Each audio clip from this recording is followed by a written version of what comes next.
Voilà, on va encore faire une petite présentation d'un jeu de Mademoiselle Lenormand. C'est un jeu qui est quand même pas méconnu, mais voilà, la cartomancie française de Los Scarabeo. J'avais envie de vous montrer un petit peu les cartes qu'il contient. Donc c'est un petit jeu, il n'est pas du tout nouveau, donc le carton est un peu abîmé. Donc c'est une boîte normale.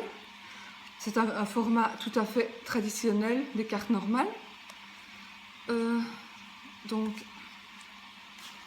nous avons la boîte, le petit livret dans lequel, en multilingue, il est expliqué aussi en français la correspondance des cartes. Et donc je vais vous montrer chaque carte. Donc le jeu de Mademoiselle Lenormand contient toujours 36 cartes. C'est un oracle, pas un tarot. Voilà. Il faut savoir la signification, il faut connaître les cartes par cœur en principe pour pouvoir faire, et les associations de cartes pour pouvoir interpréter le jeu de Mademoiselle Lenormand. Donc moi, il y a vraiment longtemps que je le pratique, donc je les connais. Et je vais un petit peu vous montrer.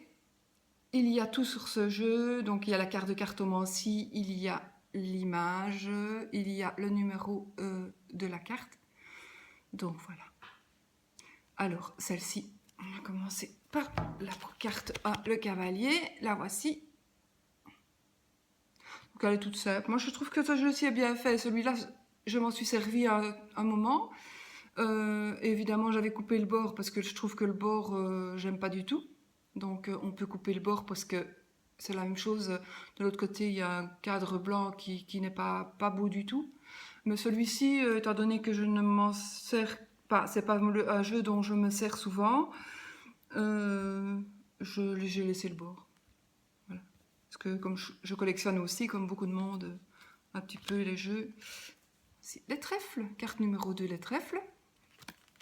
La 3, le vaisseau. La 4, la maison. La 5, l'arbre. La 6, le nuage. La 7, le serpent. 8, le cercueil. La 9, le bouquet. Je trouve qu'il a... Enfin, moi, j'aime beaucoup les images comme ça, les vieilles images de ce temps-là, quoi. C'est vraiment... Ça correspond à l'époque de Mademoiselle Lenormand. J'aime beaucoup J'aime bien ces images. Les couleurs un peu passées, voici la faux. Ce sont des couleurs, des vieilles couleurs. Le fouet, la verge. Donc il fait vraiment vieux jeu. C'est vraiment le blanc du contour qui dérange un peu, mais bon, on coupe et puis c'est bon. Les oiseaux. L'enfant. Le renard. L'ours. Il est très traditionnel, j'aime beaucoup quand même. L'étoile. La cigogne. Je pense que on essaie toujours de... Enfin, peut-être pas vous, mais moi en tout cas j'ai déjà essayé de changer de jeu, mais on revient toujours au même en fait. On revient à son vieux jeu, la tour. Je suis en train de vous les montrer à l'envers. Oui. Le chien à la 18, il était mal mis.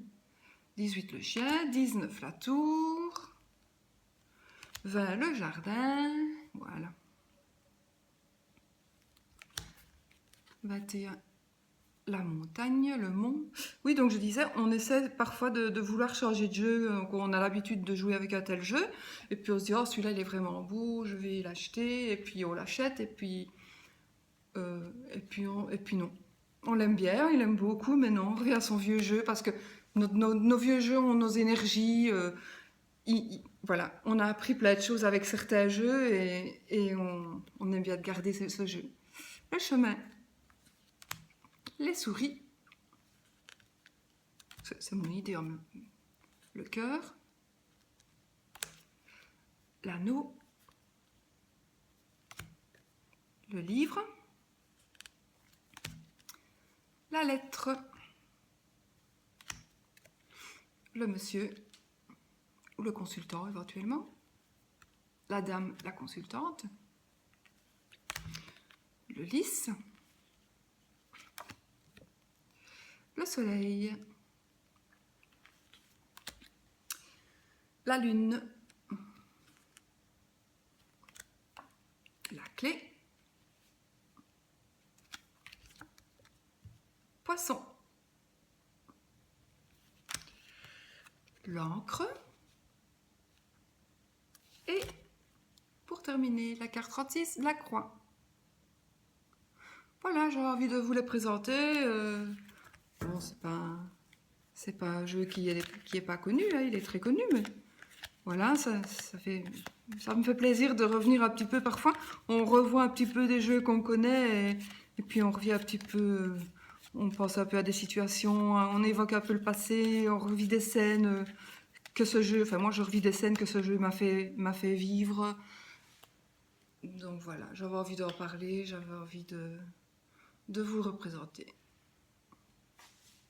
Voilà, j'espère que ce petit moment passé ensemble vous aura plu. À bientôt. Salut, salut.